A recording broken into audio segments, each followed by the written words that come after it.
Okay, so welcome back.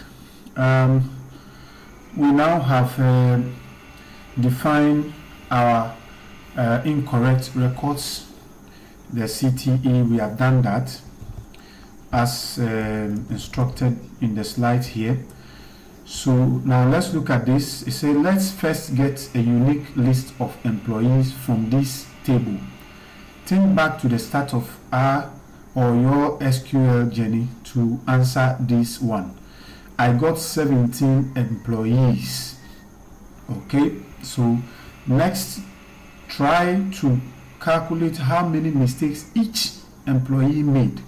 So basically we want to count how many mistakes their names is in incorrect records list and then group them by the name.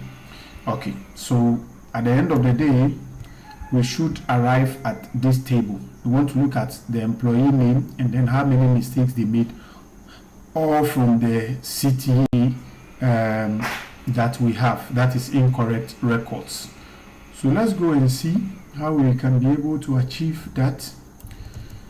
We want to find the names of the employees and then the number of mistakes they made out of the 102.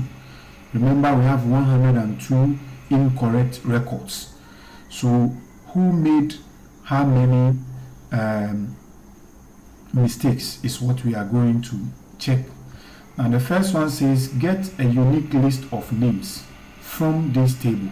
So this CTE is what we are looking at. So like I said, anytime you want to use it, you bring the whole expression. That's one thing about the CTE. You always have to put it. And the end game is that we need 17 names. So let's go. So after bringing all the query that refers to the CTE down up to this place, okay, in the bracket. Once the bracket closes, then you can now put in your query. So you are regarding what you have at the top, the CTE, as a sort of a table. Call it a virtual table that you want to query for some information. So now the query actually starts from here after you have put down your CTE. So from the beginning, you already know that if you want the distinct values, you use the distinct function. So select distinct employee name from incorrect records. It should be able to give you what you are looking for. So I run this by and let's see what it gives us. Boom. So here we are, some names. We have employee names over here, and let's look at the rules. 17 unique names have been returned. That means that we are doing the right thing. Okay, now the next up is how many mistakes did each of these 17 people made within the survey. How many mistakes did they make? So that's the next thing we want to. So like I said, you refer to the incorrect record CTE, bring everything down again. It's just a copy and paste up to the closing of the bracket here. And then what do you want to find from this particular virtual table? That's where the next thing you do. So in the previous query, we queried the incorrect record CTE. We actually wanted the employee name, which we got the distinct names. Now we want to find out what mistakes or how many mistakes was made by each of these 17 people. So we select the employee name and then we are counting all as number of mistakes. So we are actually returning two columns. We want two columns returned to us. One will be the employee name and then one will be the mistakes, the number of mistakes the employee made in the survey. And then we are looking for that from the incorrect records CTE. So the CTE is our virtual table, so to speak. Now, in this situation, we don't use the distinct, but we rather group our results by the name. We group our results by the name, so that it makes sure that whatever results that you have, pick one name and then count all the results that are assigned to that particular name, or the number of times that name appears in the survey, so far as that 102 records are concerned. So here I add an additional layer of ordering it by number of mistakes, so that it will be arranged from the highest to the lowest. But if you take off this last part of the query and you close it over here, let me do this here and let's see what we get. So I'm going to close it over here. I'll bring my semicolon here, not there. So I'll close the query from here and then run it. Let me see what I will have first. Okay, so I have a result like this, which is not ordered in any whether descending or ascending order. So once I take this one off and then I order it descending, that means from the highest value to the lowest, you see that this will be ordered also for me. So you can see Bello Azibo committing 26 mistakes, followed by Malachi Mafuso 21, and on and on and on and on. Okay, so now we know it. Let's go and see if what results we have here corresponds or is the same as what we have in our table. Boom. So you can see from here that this result is not ordered. This result is not ordered. So whether you want to order it or you don't want to order it, at the end of the day, you should have the results returning some 17 rows of names and then the number of mistakes they have made. So you can see here our query returns 17 rows. So each of the 17 people that we realized earlier as the identity of the employees that made those mistakes, we actually have connected them to the number of mistakes that they made. We go back to the slides, take our next instruction, and then we come back to our workbench. Okay, so here it says, do you see a pattern there? Order the list if you can't see it yet. So we have ordered the list and we have seen that whilst if you go back to the list from ordering, you can see that whilst these three people had very high number of mistakes, the rest were just making some small mistakes like 1, 2, 3, 4. I mean, that is all. This is 1, this is 2, sorry, this is 3, 4, 5, and then 7. And then these guys jump all the way to 17, 21, and then 26. So that tells you that whilst these three figures looks like more or less outliers when it comes to the people that made mistakes, because if you have from 1 to let's say 5, you can pardon them, because if you are doing a survey and I mean the number of places you have to visit and so on and so forth, you can be expected to make some few mistakes. But when majority of the people that made mistake are getting up to 5 or 7 mistakes, and then others have 17, 21 and 26, definitely you can see that there could be some problem there. So we go back to the slides and then look at what's next. So like we just realized, it looks like some of our surveyors are making a lot of mistakes while many of the other surveyors are only making few. That's exactly what we have realized from the table, resulting table that we have. So we come to the next level, which talks about gathering some evidence. Okay, so thinking about this a bit, how would you go about finding out if any of our employees are corrupt? Let's say all employees make mistakes.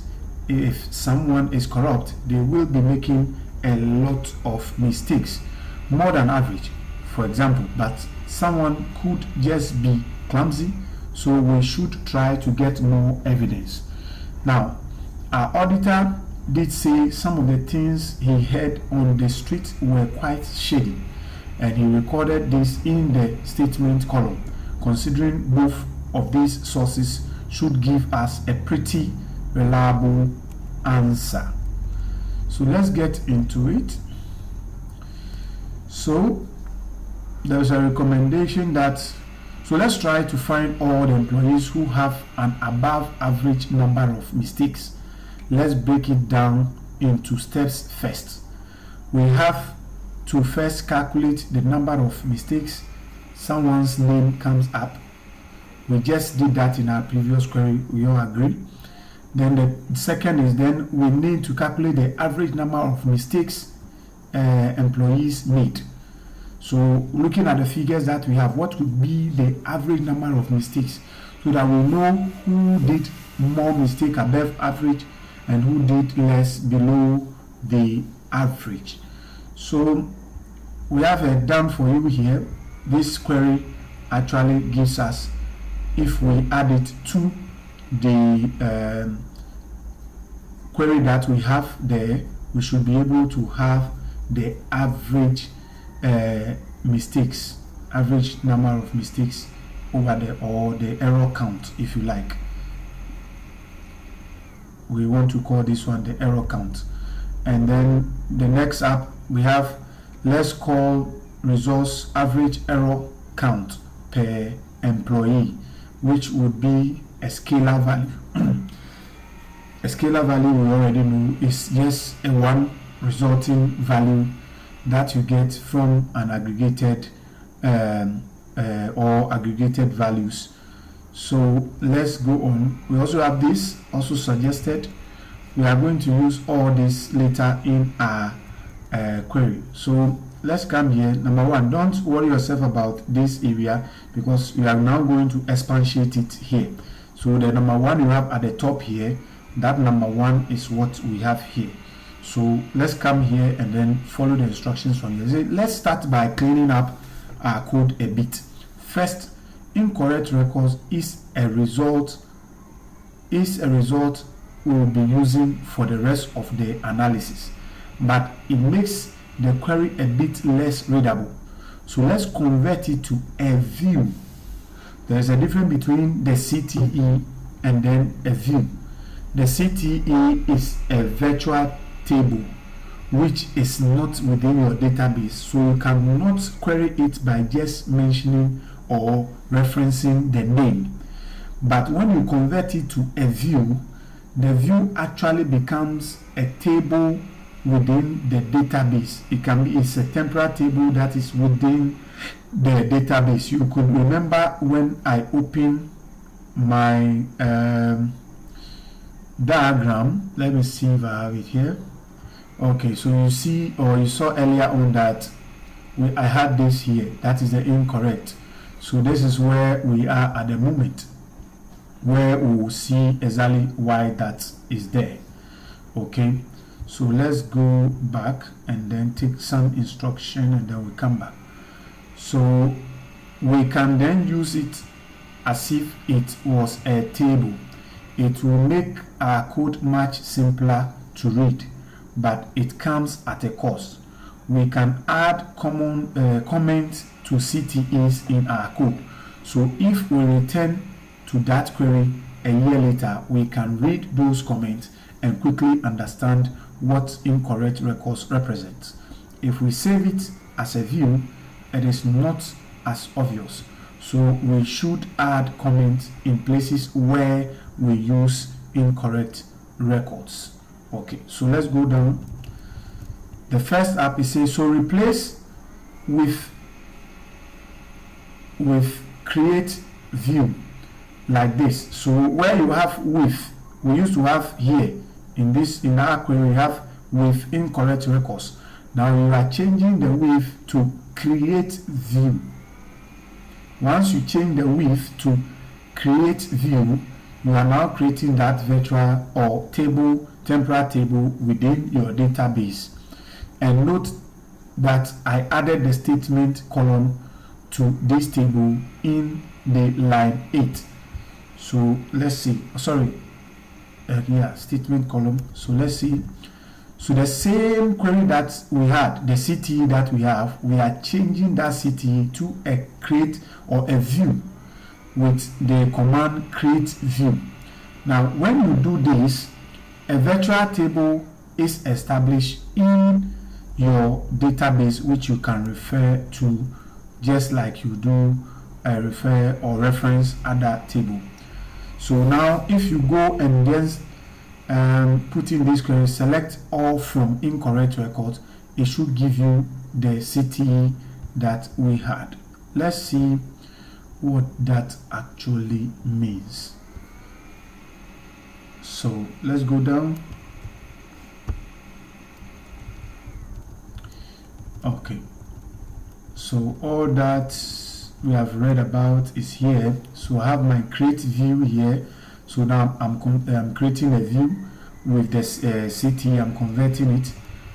So you come all the way down to where you close it.